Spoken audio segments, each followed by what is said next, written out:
En España, la presión estética tiene un reflejo directo en el auge de la cirugía estética. Solo en 2021 se realizaron más de 204.000 intervenciones, lo que supone un aumento del 215,1% respecto a 2013. Las mujeres representan el 85% de estas operaciones, frente al 15% de los hombres. Las intervenciones más habituales entre las mujeres son el aumento de pecho, la liposucción y la elevación mamaria y otras combinaciones de cirugía mamaria.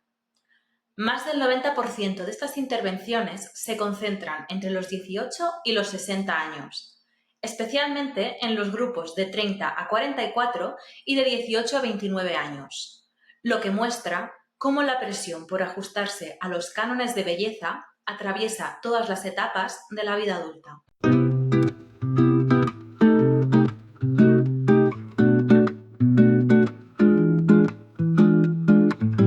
Hola, queridas oyentas, bienvenidas un episodio más al podcast de Las Literatas. Y bueno, pues hoy os traemos un melón tremendo, por lo que habéis podido ir intuyendo con la introducción que ha hecho Sadie. Y es que hoy venimos a hablar de vejez y presión estética, porque creemos que es un tema del que no se habla cuando se habla de presión estética y nos parecía importante pues traerlo por aquí. Antes de empezar, vamos a presentarnos. Yo soy Marta, llevo las cuentas en Instagram de Antígona Lectora y en YouTube con el mismo nombre. Y yo soy Sadie y llevo la cuenta en Instagram de literatur.com y la cuenta en YouTube de Literatur. Pues, vamos a entrar en materia, pero nos gustaría contextualizar un poquito antes de empezar a hablar sobre este melón que vamos a abrir aquí hoy. Y vamos a empezar hablando de edadismo y vejez. Para contextualizar un poco, diríamos que la vejez es la última etapa de la vida y suele situarse, según la Organización Mundial de la Salud, a partir de los 60 años. Es un periodo vital que sigue a la madurez y se caracteriza por cambios físicos, psicológicos y sociales asociados al envejecimiento. Sin embargo, es importante diferenciar entre envejecimiento y vejez. El envejecimiento es un proceso que comienza desde el nacimiento y continúa hasta la muerte, influido por factores biológicos, psicológicos y sociales, mientras que la vejez es una etapa específica dentro de este proceso. La forma en que se vive la vejez depende tanto de las condiciones individuales como de las construcciones sociales y culturales de cada época. En nuestra sociedad, el sistema capitalista juega un papel central en cómo se percibe y valora la vejez. El capitalismo prioriza la juventud, la productividad y la capacidad de consumo, relegando a las personas mayores a una posición de menor relevancia social y económica. En este contexto, el edadismo, la discriminación por razón de edad, se convierte en una herramienta que justifica la exclusión de las personas mayores y refuerza los estereotipos negativos sobre la vejez. Sí, tía, y además es como muy curioso cómo todos los dispositivos del edadismo funcionan muy parecido a los dispositivos racistas o el tipo de discriminación que sufren las personas con cuerpos no normativos, que es como esta deshumanización / animalización del sujeto, ¿no? En el que se convierte en una especie de no persona, se le atribuye, pues, bueno, se le atribuye o deja de atribuírsele, ¿no? Como una vida propia, o sea, dejamos de concebir a las personas mayores como que puedan tener necesidades, deseos, voluntad, una vida, ¿no? Entonces, hay un relato muy interesante de Marta Jiménez Serrano que está incluido en la antología No todo el mundo, que es una antología de relatos de amor, que no románticos, en la gran ciudad. Y en concreto, la protagonista es una señora de casi 70 años que enviudó y se ha apuntado, ¿no? como unos cursos de estos de la Universidad para Mayores. Y ahí, pues, la señora tiene un crush enorme con uno de sus compañeros de clase, ¿no? También un señor mayor, jubilado y tal. Entonces, todo el relato se sitúa en una comida familiar de domingo, o sea, la típica paella en casa de la yaya. Y esta mujer está como toda la comida tratando de encontrar como su momento dentro de la conversación para pedirle a alguno de sus hijos o de sus nietos que por favor le ayuden a instalarse filming en la tele para que ella pueda ver películas y comentarlas con su crush. Oh, qué bueno. Entonces, es precioso, es monísimo este relato. Entonces, está guay porque por un lado, ¿no? Muestra eso, una mujer mayor que de repente, pues, jolín, tiene una nueva afición y una nueva pasión y ha empezado a hacer cosas nuevas, más allá del círculo familiar, pero es muy curioso porque también te va como relatando, ¿no? De, pues llega un hijo, va hablando por el móvil, llega el nieto, de me tengo que ir a tal hora porque he quedado. Y es como que ella está ahí solo para cumplir la función de yaya, de yo pongo la casa, os hago la paella y aquí después del postre todo el mundo se pira y hasta el domingo que viene.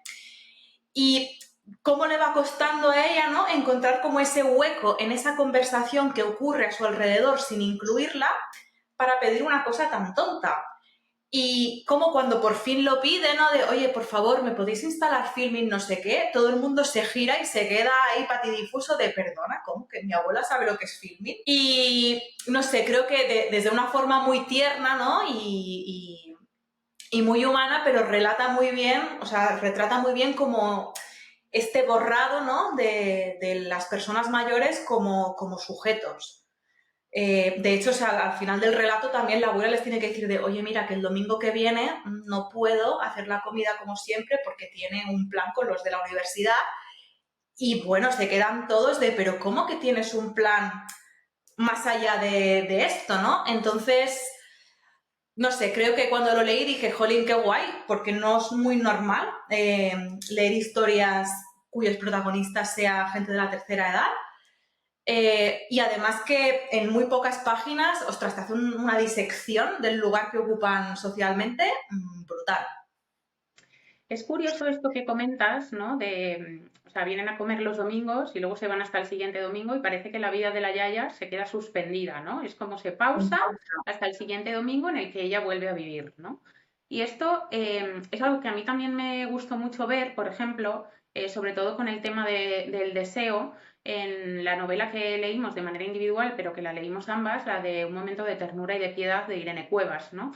En este caso es una novela que pone muchos temas sobre la mesa, pero bueno, pues ella lo que hace es construir una protagonista que es una asesina de ancianas por encargo, donde estas ancianas son, bueno, estos encargos se lo hacen mayoritariamente los hijos varones de estas mujeres, ¿no?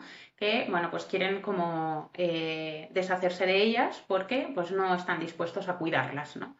Entonces, esta chica todo esto lo hace como para pagar la residencia de su madre, que es una mujer con una patología de salud mental bastante importante, y como no se puede hacer cargo, pues trabaja haciendo esto, ¿no?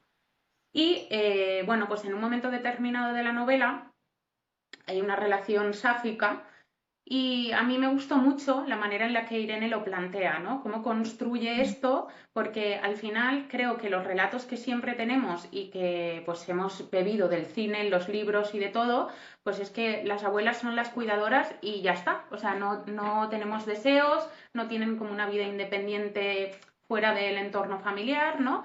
Y esto es algo que a mí personalmente me gustó mucho y me pareció como, no sé, un poco innovador, porque no lo había visto hasta entonces. No, no, totalmente. Y más que no solo sea una relación eh, muy erótico-festiva, sino que sea una relación sáfica, ¿no? Con una mujer de la tercera edad. Eso fue muy guay en esta novela. Sí. También creo que el planteamiento mismo de la novela, ¿no? El hecho de que sean como los hijos varones los que encargan que la protagonista les quite del medio a sus madres porque, bueno, motivos varios, ¿no? Pero básicamente que no quieren asumir los cuidados. También satiriza de una forma muy ácida, pero justo lo que comentaba yo antes, ¿no? Cómo estos señores ya no ven a sus madres como personas, ya no te digo ni que la vean como a su madre, la señora que te ha parido y te ha criado, sino que ni siquiera las ven como personas. O sea, para ellos su vida es un contratiempo. Que esa señora siga respirando es un incordio en su agenda y en su día a día. Pero no en ningún momento ya piensan más allá de, bueno, mi madre quiere seguir viviendo, mi madre tiene aspiraciones, disfruta de su vida. No se plantea esto de decir, bueno, igual la mujer está ya muy impedida, sufre, no tal. No, no, simplemente como quien, yo qué sé, saca la basura, lo ven un poco. Y a pesar de, o sea, del humor negro, ¿no? Y como de lo descabellado del planteamiento, tampoco está tan y tan alejado de la realidad. No, para nada. O sea, a mí lo que me gustó es que a través como de esa ironía que ella utiliza y de una premisa bastante loca, ¿no? De que una chica joven se dedique a matar ancianas, pues yo creo que es la problemática que hay en la mayoría de residencias o centros de mayores donde estas personas, pues muchas veces son abandonadas por el núcleo familiar y dejan, o sea, caen como en el abandono y en el, bueno, pues como en el olvido un poco por esta concepción que tenemos dentro del sistema capitalista respecto a que cuando ya dejas de ser productivo ya no eres válido, ¿no? Entonces, bueno, un poco esta alianza entre capitalismo y edadismo, dijéramos que se hace especialmente visible en la presión estética. La industria de la belleza y de la cirugía estética promueve la juventud como ideal y convierte el envejecimiento en un problema a corregir, cuando es algo que es como inevitable. O sea, tú desde que naces, tu cuerpo ya empieza a envejecer, ¿no? Y bueno, pues genera alrededor de todo esto un mercado multimillonario de productos y servicios antiedad y la vejez pues deja de ser vista como una etapa natural y diversa para convertirse en una amenaza a la que hay que resistirse, especialmente en el caso de las mujeres, ¿no? Que sufren doble presión, ya no solo por edad, sino también por género. Y esto es algo que, bueno, pues a pesar de que la película no nos gustó y ya la hemos puesto a parir un poco por aquí en uno de los episodios, creo que la premisa o la idea que tenía la directora de La Sustancia, que ahora no recuerdo muy bien el nombre de ella, ¿tú te acuerdas de ella? Del nombre de la directora. No, Bueno, no, es que pues no nos causa mucha impresión. la idea era muy buena, ¿no? Y lo que plantea, pues es como una mujer que ella trabaja para la industria televisiva, ¿no? Y tiene un programa de aeróbic muy famoso en la tele, pero pues llega un momento determinado en el que esta mujer, a pesar de que, pues, que está estupenda, se cuida muchísimo, que está interpretada por Demi Moore, que podría ser un reflejo pues de su propia vida y la de muchas mujeres actrices famosas, ¿no? De Hollywood, bueno, pues de repente pues ya no es válida, no es útil y deciden sustituirla por una persona más joven. Entonces hay como una especie de experimento social que no se sabe muy bien de dónde viene, pero bueno, pues con una serie de inyecciones que tú te pones, pues puedes recrear como una especie de doble, ¿no? Como si fuera una especie de alien que sale de tu cuerpo, siendo tu mejor versión. Y pues en toda esta peli se refleja constantemente, o sea, yo por ejemplo, es que hay muchas escenas de esa peli con las que me quedo, ¿no? Que me gustaron mucho a pesar de que el análisis global no.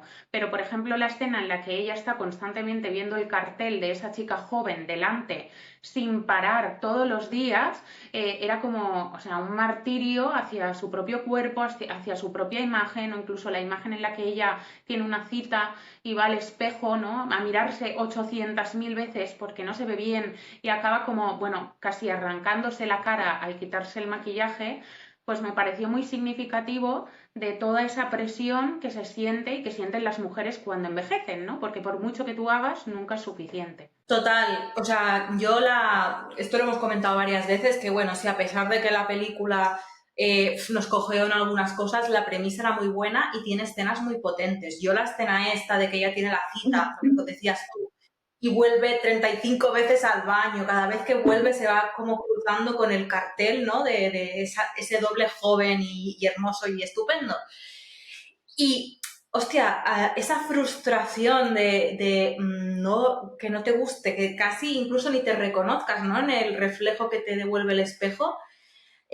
Creo que muchas mujeres, incluso aunque todavía seamos jóvenes, nos podemos identificar en eso porque siempre habrá algo que no sea perfecto, porque no somos muñecas de porcelana, ¿sabes? Somos seres humanos y es una escena muy potente. Hay una cosa que me llamó la atención me llamó la atención de La Sustancia, me entristeció de La Sustancia, y es cómo este relato sigue siendo tan vigente, porque esto que pasa ahora no es culpa de TikTok ni de los estándares modernos, esto lleva pasando desde siempre.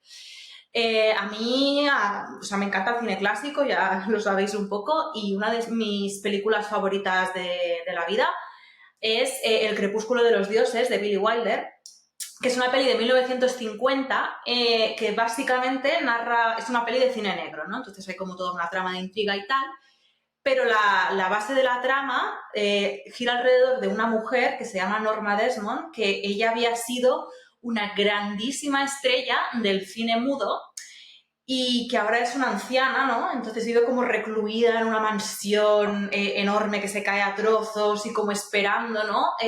Ese regreso o sea, como un poco de Lulu la señora, esperando su regreso triunfal a la gran pantalla, intentando seducir a hombres mucho más jóvenes, como incapaz de aceptar, ¿no? Que su edad dorada ya pasó y que es una señora mayor y que ya no le toca estar ahí. Es curioso además porque ese personaje lo interpretó Gloria Swanson, que un poquito esta fue la historia de su vida. O sea, Gloria Swanson era una mujer preciosa y fue una gran estrella del cine mudo. Con la entrada en el sonoro y según se fue haciendo mayor, desapareció de las pantallas y volvió con esta película, un poquito como la historia de su vida. Y es curioso, ¿no? Porque al final, de una película a la otra, van 75 años. La Sustancia salió ahora el año pasado. Pero la base es la misma, ¿no? Como esa industria que en su día enalteció a estas mujeres y las elevó a la categoría de diosas, un día de repente las rechaza, las expulsa y las relega al olvido mientras las sustituye por una cara nueva. ¿Sabes? Y claro, tú como mujer y como ser humano, ¿cómo lidias con esto? También hasta qué punto tu trabajo se ha valorado, ¿no? Porque si a la que te sale la primera pata de gallo ya te pegan la patada, es como, bueno, ¿yo para qué estoy aquí en este negocio?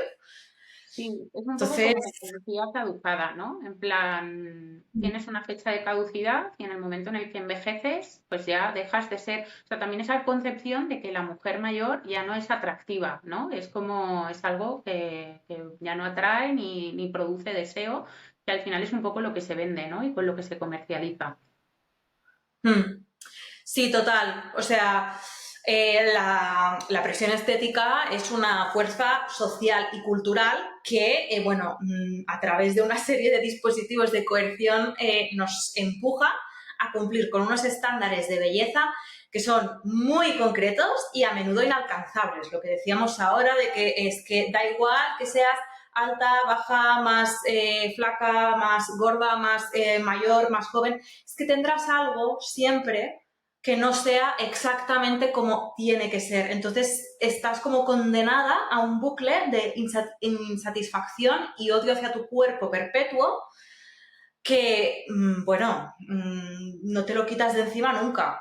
Entonces también el problema es que estos estándares se difunden a través de los medios, la publicidad, ahora en la época actual además, las redes sociales con esos filtros que crean caras y cuerpos totalmente, bueno, poco realistas, ¿no? Por no decir totalmente imposibles, pero que claro, tenemos como ese imaginario tan presente todo el rato que lo acabas como aceptando como que, bueno, es que así tiene que ser, ¿no? Pierdes de vista un poco lo que es real y lo que no. Además de tenerlo como en forma de imagen, lo tienes en forma de comentarios, de actitudes, o sea, yo os propongo un ejercicio, si no lo habéis hecho nunca, mira cualquier reel de una chica que pese más de 45 kilos en Instagram. Es que te deprimes. Entonces, bueno, es muy complicado. Sí, todo este tema como de los agentes sociales, ¿no? Era algo bueno, este mes en el club de lectura del podcast hemos estado y estamos leyendo, porque todavía no hemos comentado la última meta, Hambre, de Roxane Gay, ¿no? Y aunque el tema de ella va como por otra tangente, porque o sea, habla también de muchas cosas, ¿no? De presión estética, pero está como muy relacionado con el tema de la gordofobia y ella menciona una cosa que, o sea, me gustaría leer porque creo que al final, aunque ella lo enfoque desde otro lugar y desde su perspectiva de mujer gorda, ¿no? Que ha vivido esto, creo que es algo como muy significativo. Y es que, o sea, ella dice, las revistas de cotilleo nos mantienen constantemente al corriente de lo que le pasa a los cuerpos de las mujeres famosas, que es la mejor manera de mantenernos a las demás bajo control. Se supervisan las fluctuaciones de peso de estas mujeres porque en su tipo de trabajo sus cuerpos son bonos personales, la encarnación física de su valor de mercado. Y esto pasa tanto con el tema del cuerpo, ¿no? De si estás más menos gorda, como también con la vejez, ¿no? Que es lo que venimos hablando. Y en ambas cosas, o sea, tanto en este tema de la vejez, que de momento no nos atraviesa a nosotras y que nos queda como bastantes años todavía para llegar a ello, como con la memoria y la vivencia personal de Roxane Gay, hay algo que en algún punto como convergemos, y es que todas de algún modo hemos podido sentirnos identificadas con la necesidad de cumplir esos estándares, ¿no? De fulanita de tal que se ha quedado embarazada y de repente tiene que estar súper delgada al día 1 de parir, o una señora mayor que ha llegado a los 60 años sin ninguna arruga porque se ha quitado toda la expresión de la cara a base de Botox, ¿no? Entonces es como, bueno, pues una distorsión de la realidad que lo que nos genera son muchas problemáticas de salud mental a las mujeres, ¿no? Sí, porque si bien es verdad que, por desgracia, cada vez más, incluso los hombres tienen como esta presión estética, en gran parte por lo que hablábamos de las redes sociales, como toda esta distorsión tan presente de la imagen en nuestro día a día, en el caso de las mujeres sigue siendo especialmente intensa y comienza ya desde nuestra infancia, ¿no? O sea, se nos enseña por activa y por pasiva que nuestro valor está ligado a la apariencia física y a la capacidad de encajar en un modelo de belleza que encima ni siquiera es estanco, o sea, que va cambiando según las modas, como si tú te pudieses poner y quitar atributos como si fueses la señora Potato, ¿sabes? Pero que vamos, al final lo que el trasfondo es siempre el mismo, es el machismo y la misoginia, ¿no? De que nunca vas a ser suficiente porque te falta o te sobra, el racismo, porque siempre es o sea, varíe para un lado o para el otro, siempre es un estándar muy eurocéntrico, la gordofobia y, por supuesto, el edadismo. O sea, estos son como cosas bastante inamovibles. Entonces, cuando tú no cumples con estos estándares de belleza, pues te enfrentas a la discriminación, el rechazo, las burlas o incluso la violencia, tanto simbólica como real. O sea, ya no solo que te puedan insultar por la calle, es que Roxane Gay, por ejemplo, en su libro lo menciona, como la gente en espacios públicos, ¿no? O sea, la empuja, o sea, no llega a ser como una agresión de te pego con un bate de béisbol, pero como ese desdén por un cuerpo que ocupa más espacio del que ellos consideran que debería ocupar. Entonces, claro, tienes como todo este percal y como bien decías, Marta, pues toda esta presión estética constante desde que tenemos uso de la razón, pues puede derivar en problemas de autoestima, en trastornos alimentarios, en la búsqueda de intervenciones estéticas invasivas que acaban, pues eso, por dejarte sin expresión o por desfigurarte completamente, porque, bueno, ¿sabes? Hay gente inyectándose Botox a los 15 años que dices, ¿esto cómo va a evolucionar con la edad? Pero bueno.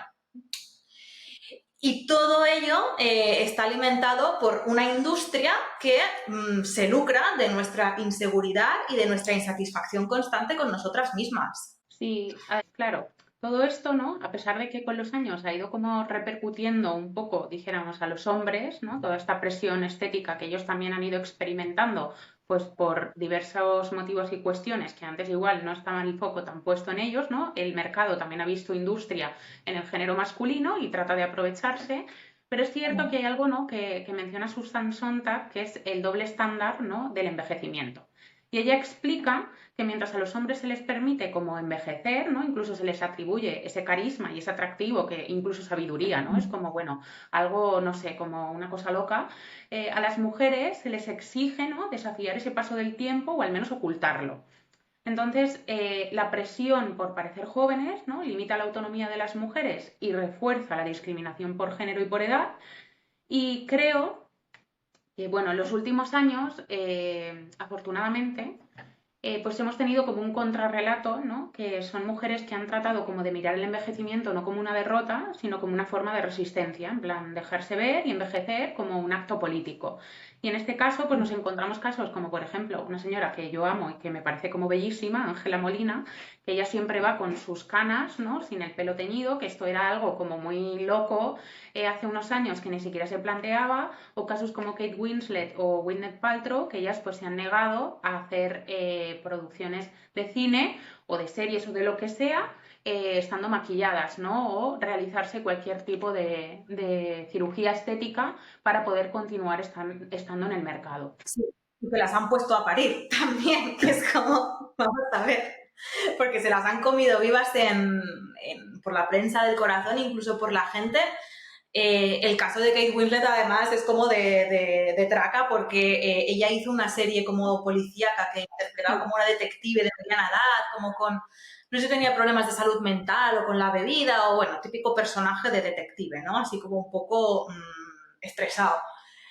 Y claro, pues ahí sale la señora sin maquillar, con una coleta morroñosa, porque no vas a ir con taconazos, un vestido de lentejuelas de investigar crímenes. La crítica se le echó encima que sí, bueno, que qué mayor estaba, que qué dejada, que no sé qué. Sale el Matthew McConaughey, más o menos por la misma época, también hecho un cuadro de señor envejecido con las canas, el no sé qué, el no sé cuántos, haciendo True Detective, y todo el mundo dando palmas de que, bueno, cómo se había reinventado y cómo el chico guapo de las rom-coms de los 2000 ahora era, pues eso, el madurito interesante haciendo papeles interesantes.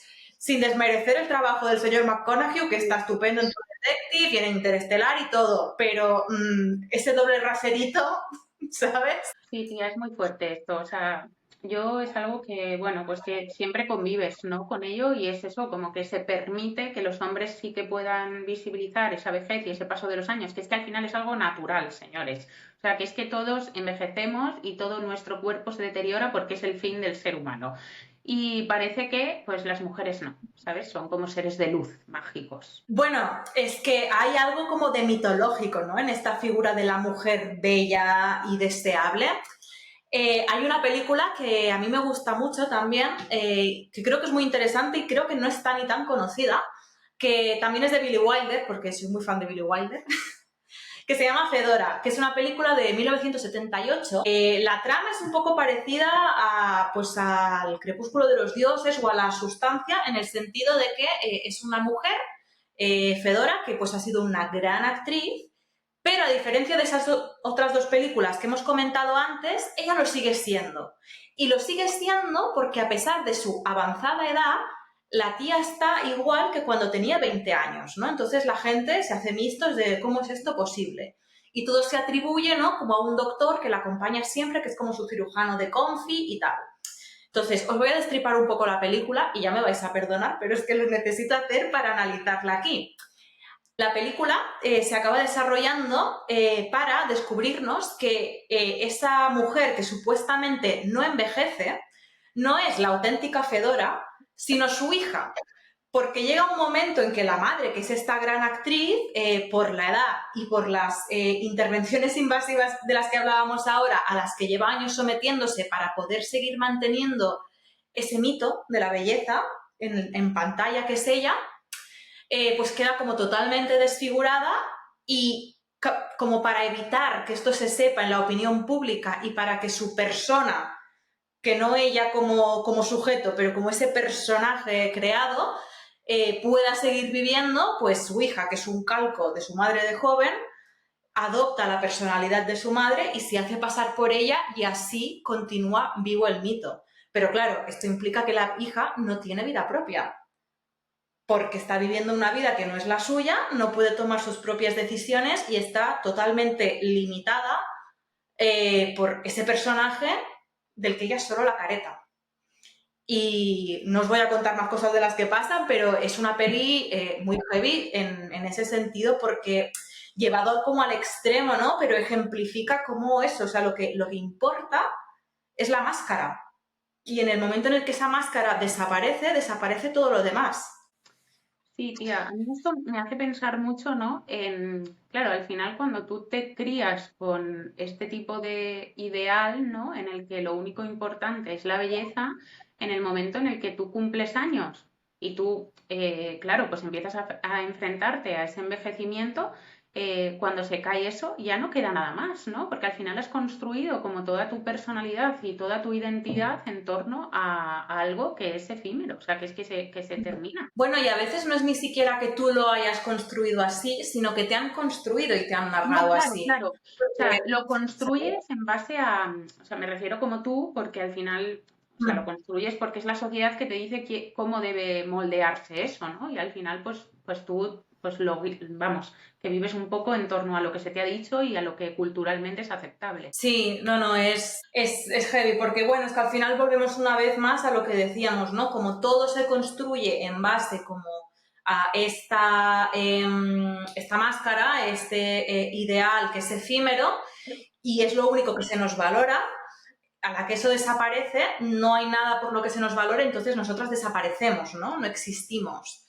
Que es como esta expectativa de que en el momento en el que tú alcanzas la vejez, sobre todo como mujer, porque a los hombres esto no les pasa, en vez de, o sea, ya no tienes presión como por encajar en un ideal de belleza concreto, porque tú ya, o sea, es como que se te ha pasado el arroz fuertísimo para esto, entonces, si no puedes aspirar a ser bella, y a ser un objeto de deseo, a lo que tienes que aspirar es a la invisibilidad.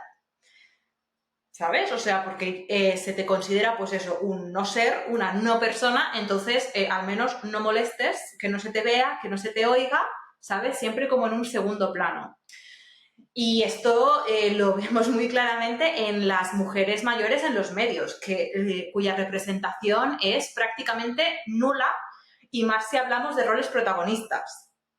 O sea, secundarias hay algunas o tal, pero de cuántas historias así a bote pronto en la tele o en el cine se nos ocurren en que la protagonista sea una mujer, ya no te digo de más de 60, de más de 50. Es que poquísimas, o sea.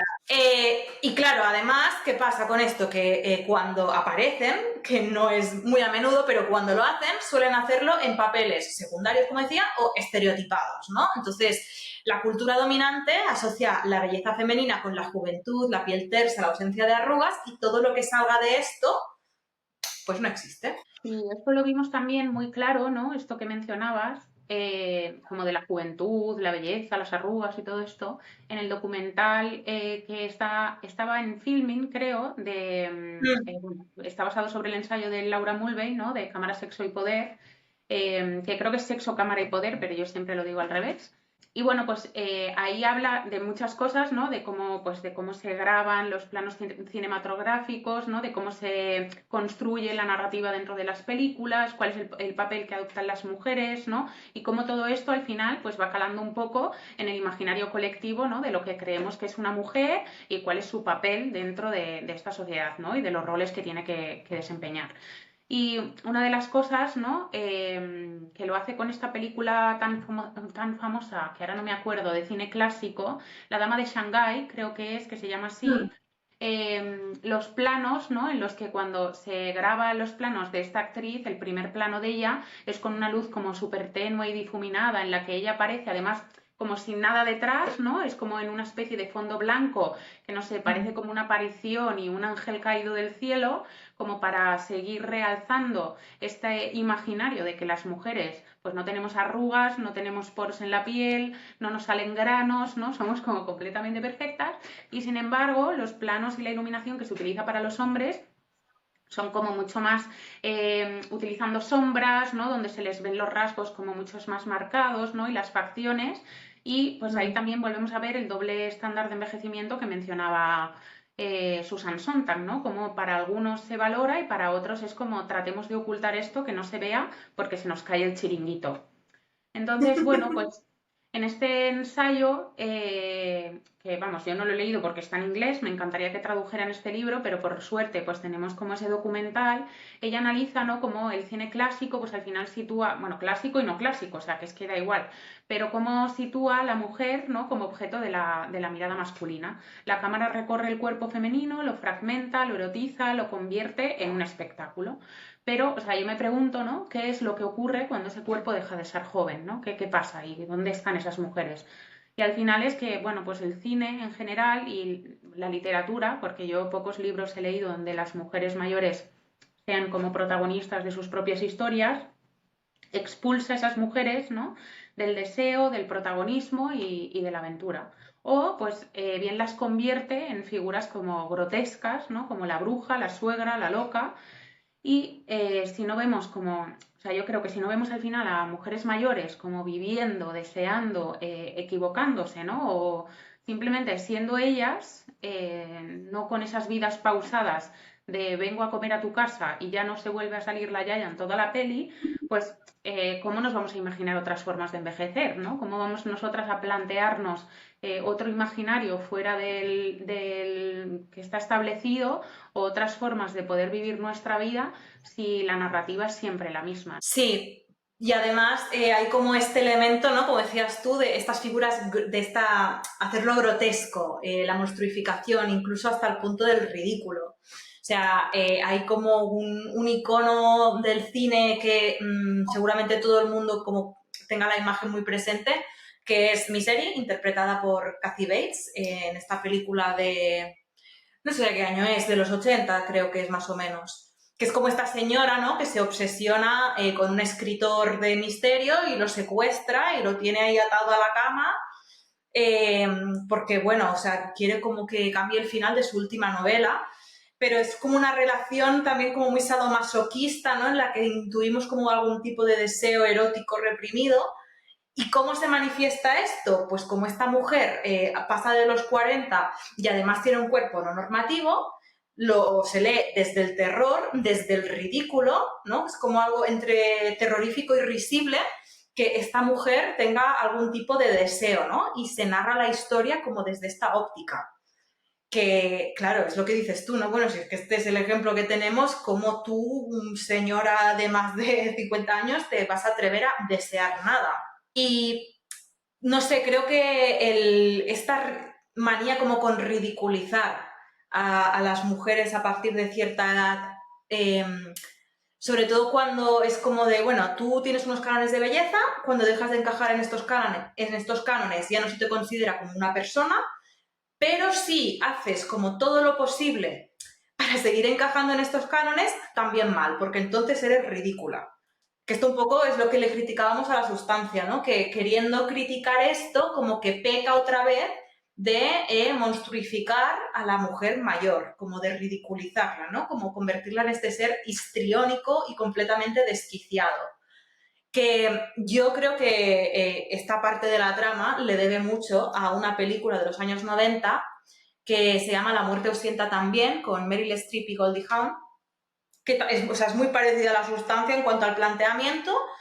Meryl Streep se supone que es como también una gran artista, una gran actriz que ha sido muy famosa por su belleza y a la que empieza a entrar ni siquiera en la vejez, o sea, a la mediana edad, eso que ya las tetas están como un centímetro más para abajo, ¿sabes? Y ya te empieza como a colgar un poquito el pellejo.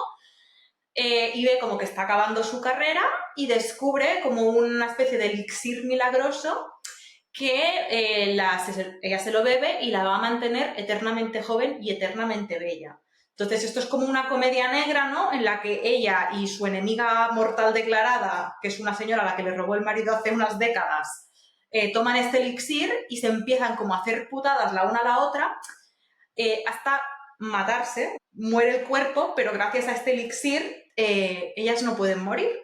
Toda la película con un cuerpo progresivamente más destrozado, teniendo como que recomponerse para seguir manteniendo ese ideal de belleza y como que cada vez, ¿no? Un poquito más, pues eso, como más desquiciadas. Todo o sea, hay una rivalidad, pero el trasfondo de la película es que queremos seguir siendo estas mujeres que estábamos dejando de ser. Y es curioso porque preparando este episodio lo pensábamos con Marta y decíamos, jolín, es que no hay ejemplos de esto que realmente sean críticos, pero críticos con el constructo social que hay detrás, ¿no? Como todas con estas dinámicas y con estas narrativas, sino que son críticos con las mujeres que caen en la trampa, ¿no? Como que víctimas de toda esta presión, pues acaban haciendo burradas, pues como para seguir en la rueda, ¿no? Y esto también lo vemos en los tabloides y tal, cuando una mujer no se opera, lo que decíamos ahora, mal.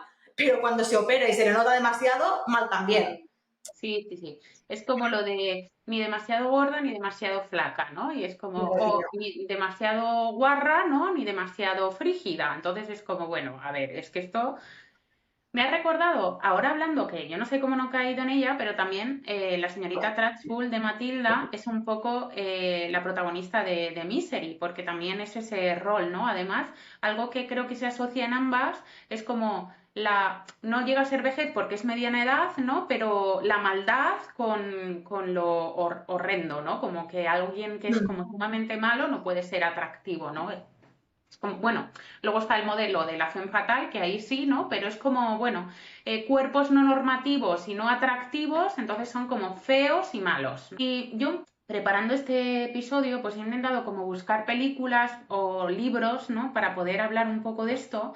Y me vi hace muy poco una película que está en Filmin que se llama Memorias de un cuerpo que arde, que es una producción costarricense. Y voy a decir el nombre de la directora porque lo voy a decir mal, y es Antonella Sudasasi Furnis, ¿vale?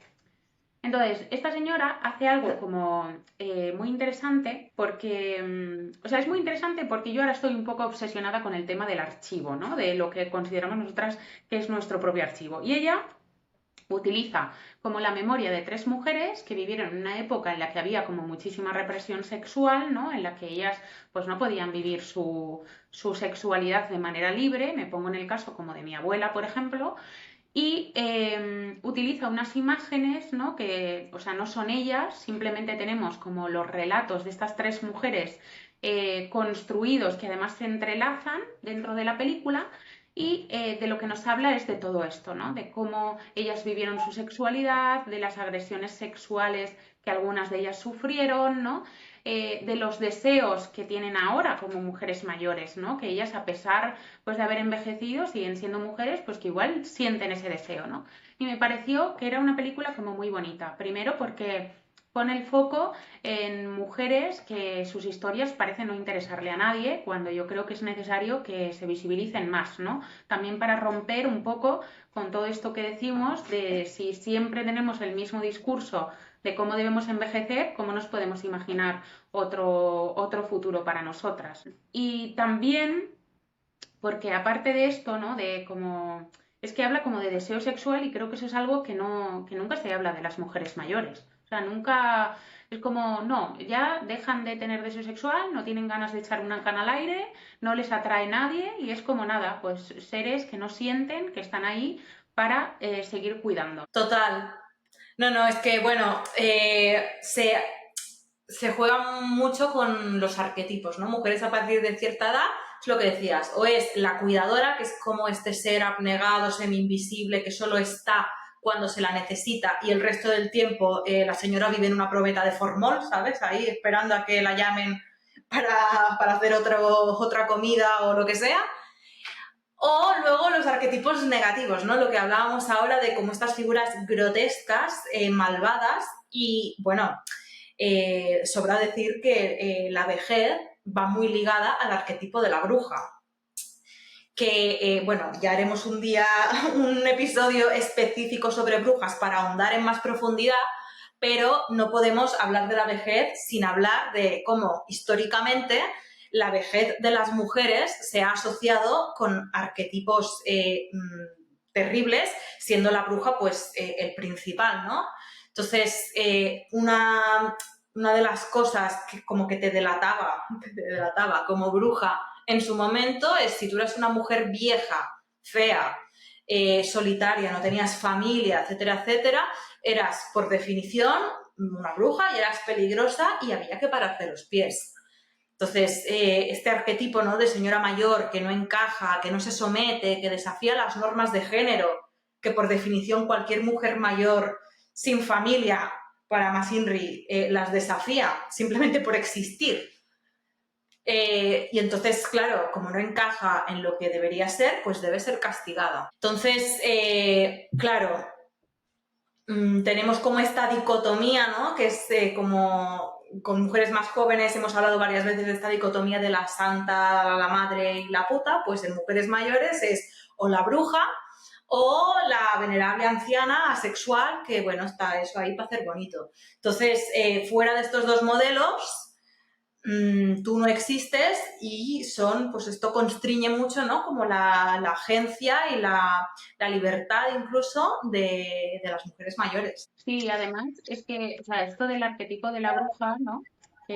Lo vimos un poco cómo se construye en el libro de ritos funerarios de Hannah Ken, que lo leímos el mes pasado en el club de lectura. A pesar de que ella no es una mujer mayor, ¿no? Creo que se puede ver muy bien cómo se construye ese arquetipo, ¿no? Y que cualquier mujer que es sospechosa de cualquier salida del tiesto, pues ya es como eres una bruja. Y bueno, este libro iba o sea, es una ficción histórica que está basada en la vida de Agnes, que fue la última mujer que fue decapitada en Islandia por ser acusada de haber matado a 2 hombres, ¿no?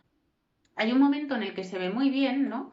Como que también esto ocurre un poco con el arquetipo de la femme fatale, pero como hay 2 mujeres que han sido acusadas de lo mismo, pero sin embargo, como el hecho de que una sea como más joven que la otra, uno se asocia a que es más guapa una que la otra, ¿no? Porque juventud y belleza siempre van de la mano.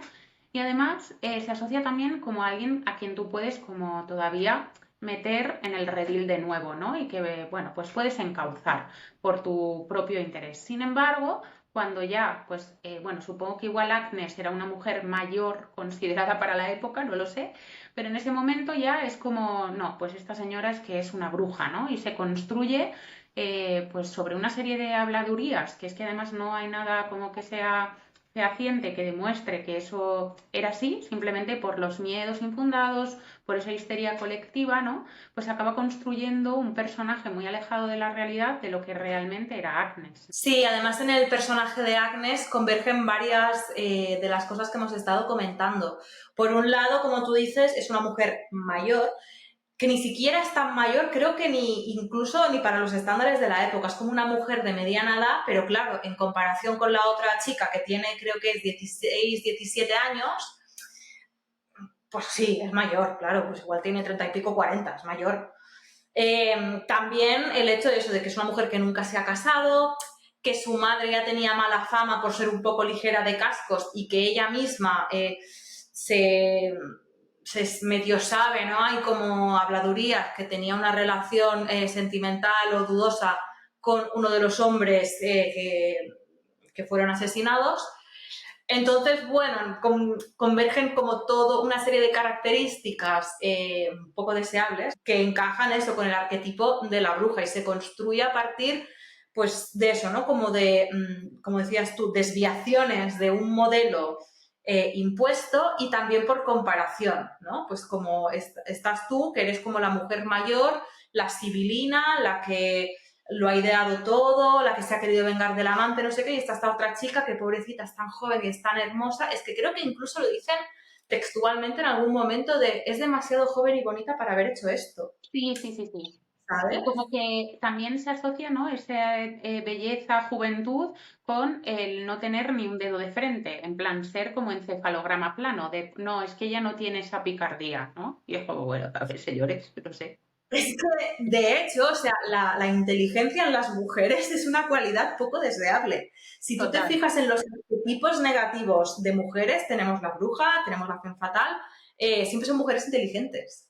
O que se les presupone como una inteligencia siempre malévola.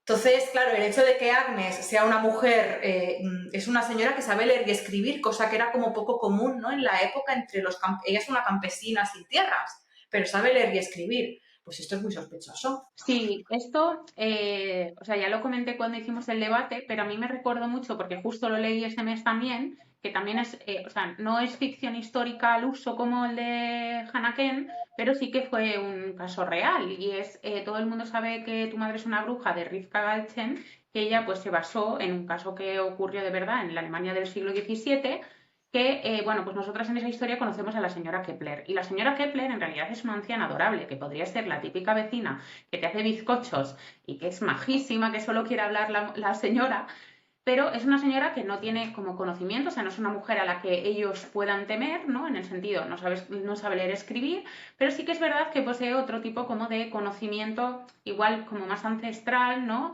Relacionado pues con todo el tema de plantas, ¿no? Bueno, pues una serie de remedios tradicionales.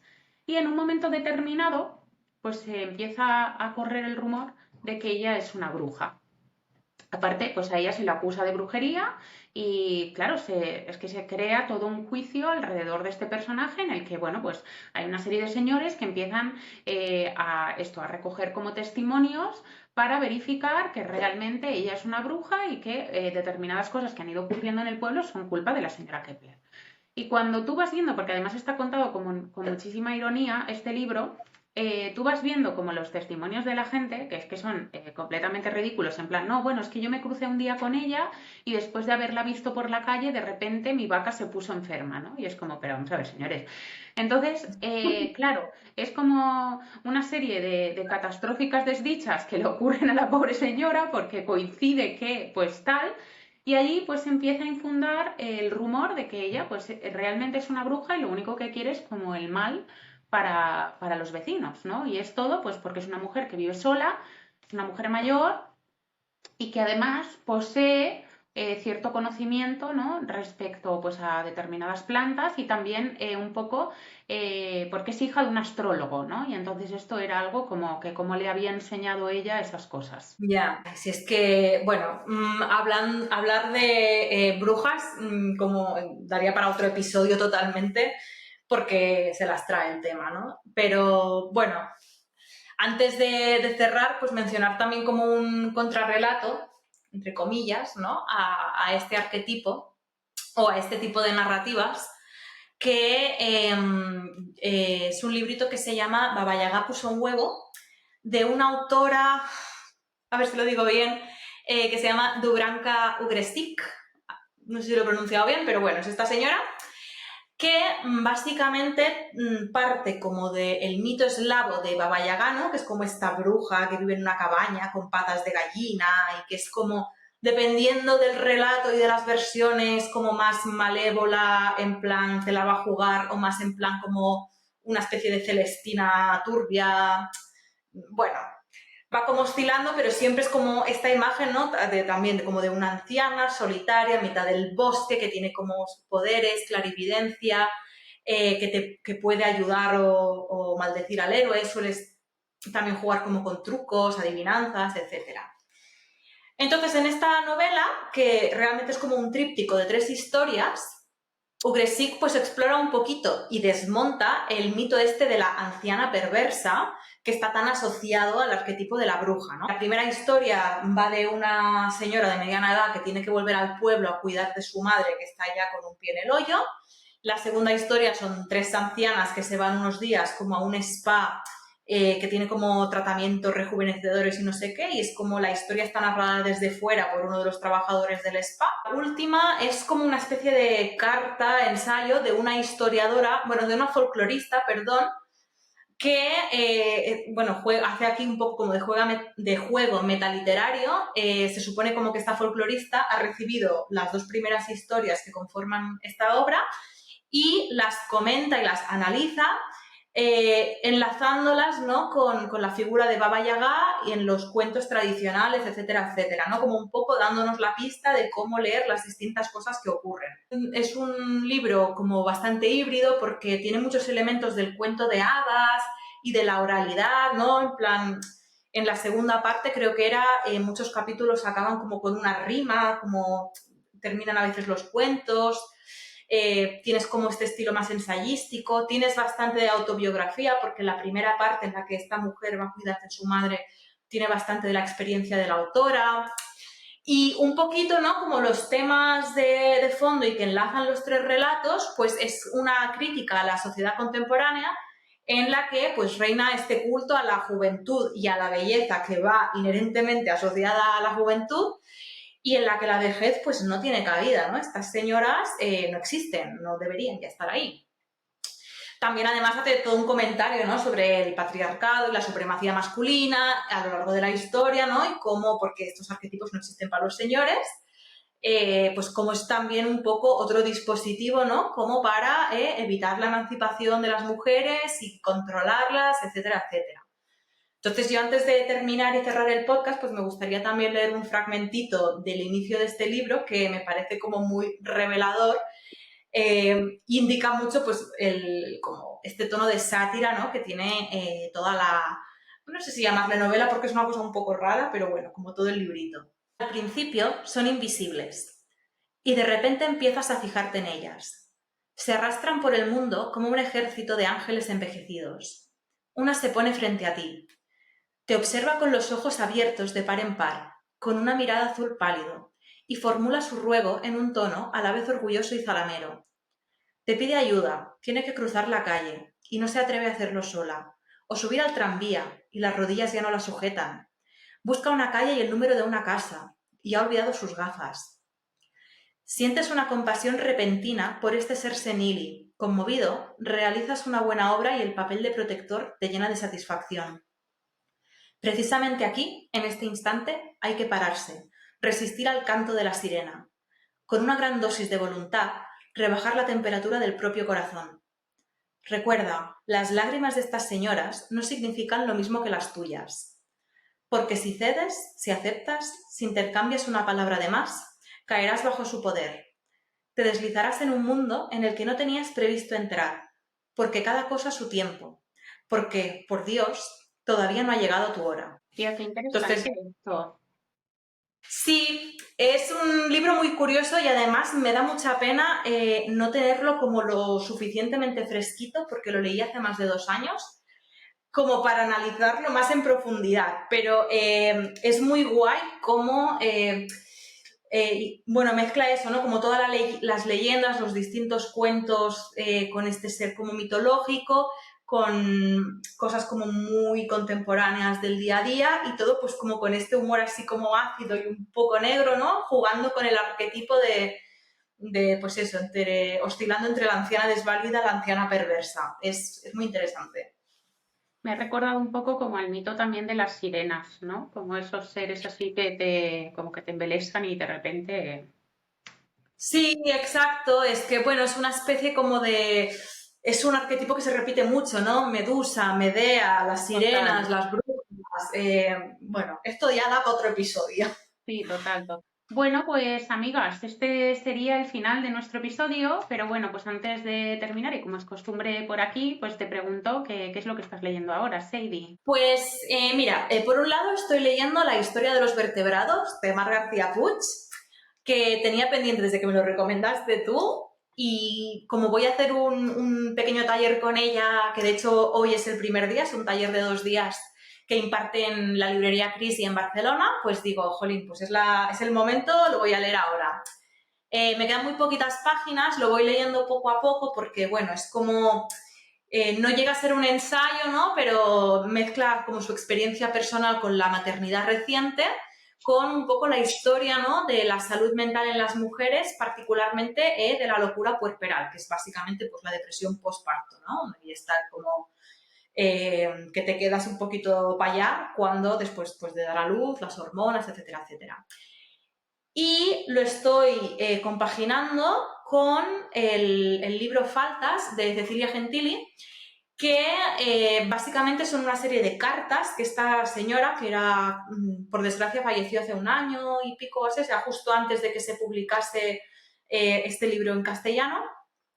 Ella era una mujer trans que a los 30 y pico o así emigró desde su Argentina natal hasta Nueva York y al cabo de muchos años, como parte de un proceso terapéutico, se dedica a escribir una serie de cartas a gente de su pueblo que, sin haber sido sus agresores directos, porque ella la catalanada, porque ella sufrió agresiones sexuales continuadas durante años a manos de uno de los señores del pueblo en el que ella vivía, pues estas cartas son para como gente de su alrededor que sin haberla agredido directamente, un poquito, ¿no? Como que contribuyó o no haciendo nada o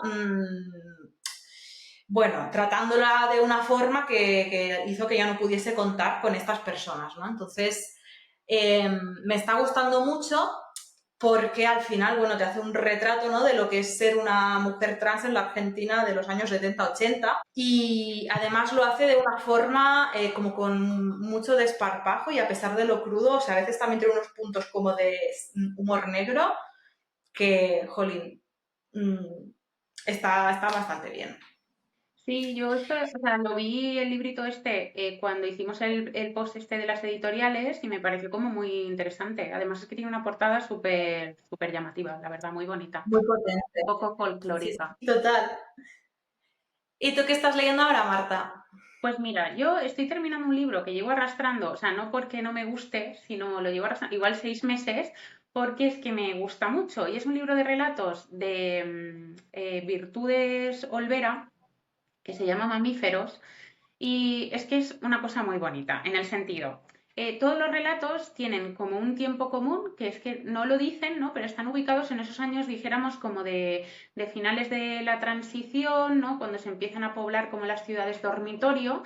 Y entonces, es que hay muchos de los relatos, ¿no? Que a mí, pues como que me huelen un poco a copla, a estar sentados en el sofá viendo cine de barrio. O sea que, aunque no hay referencias a este tipo de producciones culturales o de ese imaginario colectivo, al estar ambientados en ese, bueno, pues como en ese tiempo y espacio, pues a mí me recuerda a todo eso, ¿no? Me recuerda un poco como a la casa de mi abuela y son relatos que parten como desde lo animal y lo humano, ¿no? Como que se entrelazan ahí un poco y como nuestra propia humanidad pues también tiene mucho pues de mamíferos y de animales. Son, o sea, hay algunos que me han gustado más que otros, pero la verdad es que lo he ido alargando porque ha sido un libro de relatos que me ha gustado mucho.